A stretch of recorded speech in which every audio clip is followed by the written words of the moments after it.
Salut à tous, c'est Ainatar, j'espère que vous allez bien, en tout cas moi ça va super et on se retrouve pour la sortie de Immortal Planet, la planète des immortels, pour l'évaluer un petit peu sous tous ses angles, tant du point de vue du gameplay, des graphismes, de l'audio, enfin bref, de tout ce qui peut faire que ce soit un bon ou un mauvais jeu. Alors, ce qu'on va faire, c'est que déjà, on va faire une nouvelle partie. Alors, j'ai eu l'occasion de le tester, hein, malheureusement, j'ai écrasé ma première sauvegarde, mais c'est pas très grave. Ce qui nous intéresse, nous, c'est le début. Allez, on se lance. Alors, déjà, ce qui se passe, c'est qu'ici, celui qu'on voit juste là, celui qui a l'armure, là, la magnifique armure, c'est notre personnage, qui, lui aussi, est un immortel. Simplement un immortel, on va dire, conscient, d'après ce que j'ai compris. Parce que c'est vrai que quand on voit la gueule des autres, on est en droit de se poser la question. Alors, on a le choix entre plusieurs armes, donc la Sword Spear, la Sword Blade, le Shield Axe. Donc j'imagine que chacun ont leurs atouts et leurs inconvénients. À titre personnel, j'apprécie la Sword Spear qui fait des dégâts et qui a en même temps une allonge intéressante, ce qui est cool pour tuer des ennemis sans prendre de dégâts. Donc ça c'est cool. Au niveau de la relique, je ne sais pas du tout ce que ça change, tout simplement parce que je n'ai pas vu l'utilité de la relique pour le moment, j'imagine que ça vient un petit peu plus tard en jeu. Bon, on va confirmer tout ça et on va lancer la partie, on va voir tout de suite comment ça se passe.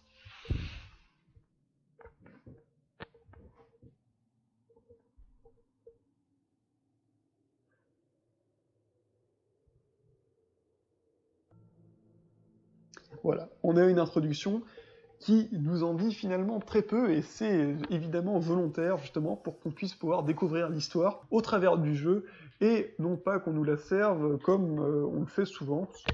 Donc c'est un parti pris qui est, je trouve, intéressant. Alors, ce qu'on peut voir déjà dans un premier temps, c'est l'environnement visuel. Et oui, les graphismes sont assez beaux, il faut le reconnaître. Alors c'est un style particulier, donc comme beaucoup de jeux indépendants, ce jeu a un style à lui, mais il faut reconnaître que c'est assez net.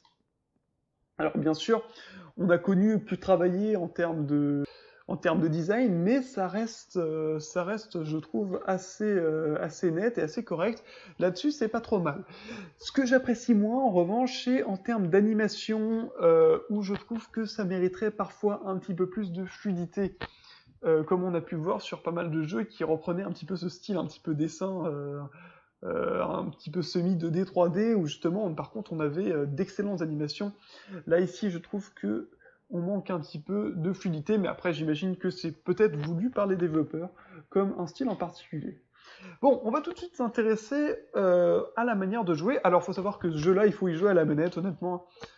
C'est un jeu, d'ailleurs, ils le recommandent sur le menu, ils disent ce jeu est recommandé pour jouer avec un gamepad. Ils ne précisent pas de gamepad, donc j'imagine qu'on peut jouer avec à peu près ce qu'on veut. Donc celui qu'on voit là, qui a l'air assez intelligent et qui est immobile, c'est un immortel, c'est donc l'un de nos ennemis. Alors, attention, ne vous effrayez pas quand je dis c'est un immortel, il est hyper nul, et d'ailleurs on va voir ça tout de suite. Voilà, donc comme vous le voyez, il a mis pas mal de temps à réagir. Donc là, vous avez pu voir que je viens de faire un dash. Et oui, parce qu'on peut faire des dashs dans le jeu. Alors ça, c'est super. Donc il y a, disons, une dynamique dans les combats entre les coups, le déplacement, les coups spéciaux, la parade, enfin bref, on va pouvoir utiliser pas mal de choses, et on va voir plus tard qu'il y a même d'autres choses encore. Alors, par rapport aux coups spéciaux, en fait, ce sont des coups qu'il faut d'abord charger, d'accord? C'est-à-dire qu'on ne peut pas les faire directement, il faut d'abord les avoir chargés au préalable, et comme vous pouvez le voir, ça demande du coup du temps de combat, mais l'avantage c'est que ça fait pas mal de dégâts, et surtout, en fait, ça donne un effet étourdissant qui empêche les ennemis de parer pendant quelques secondes, ce qui du coup est très avantageux si vous voulez one-shotter un ennemi sans lui donner l'opportunité de parer. Alors, on va voir rapidement là, avec la salle suivante la parade. Donc j'en profite pour vous montrer que ici on peut interagir avec un certain nombre d'objets. Donc ici c'est une console qui nous permet donc d'abaisser les lasers qui nous auraient du coup empêché de passer si on ne l'avait pas fait. Alors, par rapport du coup aux caractéristiques, ce qu'on peut voir, c'est que déjà on a deux barres. On a la barre bleue, qui constitue la barre de vie, et juste en dessous la barre d'endurance, ou de stamina, selon comment vous préférez, qui va constituer en fait, oui c'est votre endurance, c'est votre vigueur si vous préférez, c'est-à-dire en fait, sans ça vous ne pouvez pas faire grand-chose, c'est-à-dire qu'elle vous permet de vous déplacer, elle vous permet de donner des coups, elle vous permet même de parer. Donc vous voyez, même quand je pars, j'utilise de la stamina. Par contre, j'en utilise moins que lorsque je donne des coups, ce qui est bien normal, parce que sinon, ça n'aurait ça aurait assez peu d'intérêt. Donc l'avantage de parer, du coup, c'est de consommer moins de stamina que si on donnait des coups, sans prendre de dégâts, et du coup, en fait, d'attendre que l'autre consomme sa stamina. Vous pouvez voir qu'il a exactement la même barre de vie et la même barre de stamina que moi. Et du coup, en fait, je peux visualiser ça, et en fait, quand il n'a plus de stamina, il ne peut plus, lui non plus, plus donner de coups. C'est-à-dire qu'on fonctionne, le joueur comme les bots, de la même manière, à ce niveau-ci. Honnêtement, la parade, je l'utilise relativement peu. Après, peut-être que c'est un mécanisme qui est très utilisé, puisque je trouve que ça nous immobilise un peu. Je préfère l'esquive à titre personnel. Je trouve plus adapté pour la plupart des ennemis auxquels on doit faire face. Alors, ce qu'on voit juste ici, c'est un coffre. Donc là, on va en prendre deux. En fait, c'est des coffres qui vont nous donner les objets de base qu'on va garder toute la partie. Donc sont très importants. Le premier objet qu'on a eu là ici, c'est un régénérateur de vie en fait. Voilà, c'est du sang d'immortel. On va se faire une transfusion sanguine et on va régénérer notre vie. Alors, il faut savoir que ça ne régénère pas toute la barre de vie, mais seulement environ la moitié. Seulement, en fait, c'est hyper utile tout simplement parce que c'est votre seul moyen, enfin, c'est l'un de vos seuls moyens de récupérer de la vie. Il y a d'autres moyens, mais généralement, c'est le moyen le plus courant que vous utilisez. À noter que je vais retrouver des recharges pour pouvoir me réimplanter du sang d'immortel dès que j'en aurai besoin. Ici, ce qu'on a, c'est un pistolet. Faut voir que lui aussi dispose d'un magnifique fusil. Donc le pistolet, il a l'avantage en fait d'être, c'est assez gratuit finalement comme arme parce que ça, vous pouvez l'utiliser à distance, ça fait des dégâts et ça interrompt les ennemis dans ce qu'ils sont en train de faire. En contrepartie, vous êtes limité en termes de balles, c'est-à-dire que finalement, il faut essayer d'économiser ces balles et souvent en fait la bonne stratégie c'est tout simplement de l'économiser pour le réserver pour les boss. Alors, ce qui se passe ici, c'est qu'on va ouvrir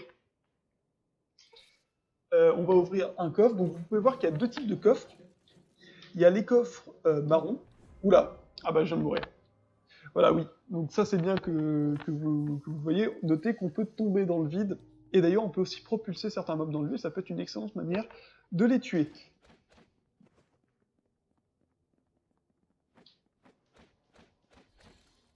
Ça peut être donc une excellente manière de les tuer.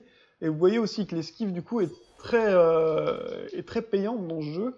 En fait, dans le jeu, il va vraiment falloir essayer de tuer chaque mob sans perdre de vie, tout simplement pour économiser le maximum pour affronter les boss qui eux, font énormément de dégâts et font énormément de... et sont souvent très durs à esquiver.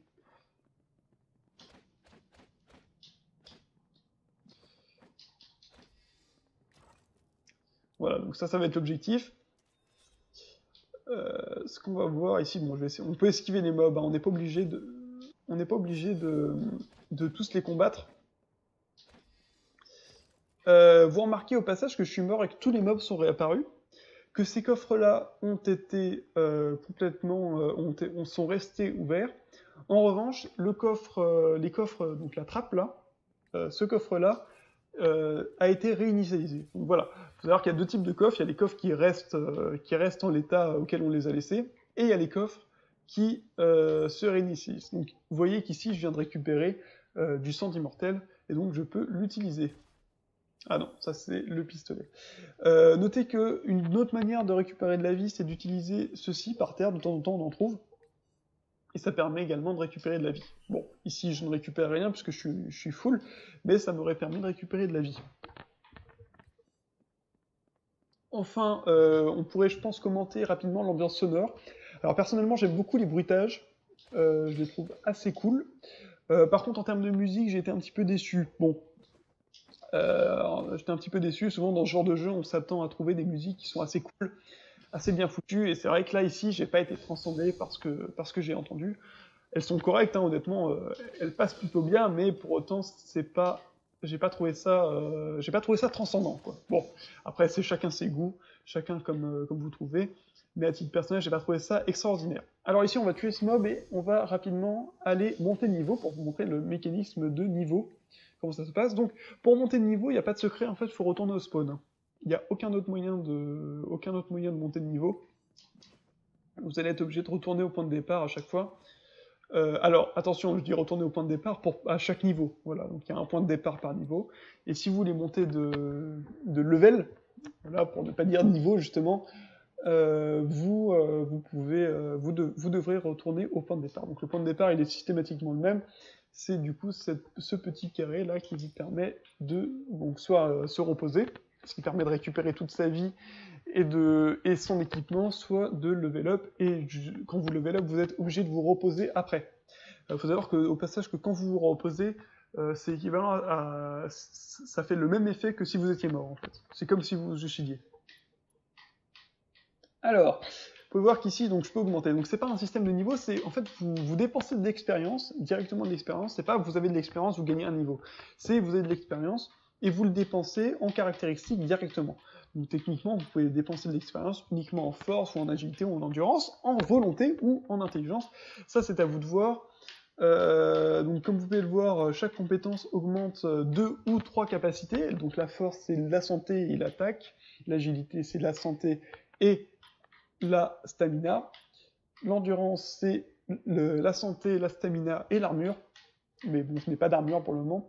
La volonté c'est les bonus de sort et la santé, et l'intelligence c'est les dommages de sort et les bonus d'items. Voilà, donc ça c'est ce système. Donc là on va augmenter, par exemple, je vais augmenter 2 de force, et moi j'aime bien augmenter aussi l'agilité, puisque ça m'augmente la force aussi, et enfin l'attaque damage. Ici je confirme, et en fait je suis obligé de dormir et de revenir. Alors, vous pouvez voir que je récupère ma vie au passage, mais les ennemis sont là eux aussi. Bon alors, je vous cache pas que ce genre de jeu, bon, comme je vous ai dit, c'est un die and retry, c'est-à-dire que plus vous allez le faire, plus vous allez comprendre un petit peu les patterns des ennemis, et plus vous allez pouvoir les tuer sans prendre de dégâts. Mais il faut savoir que souvent au début on va un petit peu galérer. Bon, je pense avoir fait une première présentation assez complète hein, du gameplay global du jeu. Hein. Évidemment, on n'est pas rentré dans les détails, il faudrait y passer beaucoup plus de temps. Je ferai peut-être des vidéos complémentaires justement pour apporter ce détail qui n'est pas présent dans cette vidéo, mais je pense que ça a pu peut-être vous donner un certain nombre d'éléments qui vont vous permettre de voir si ce jeu peut vous plaire ou non.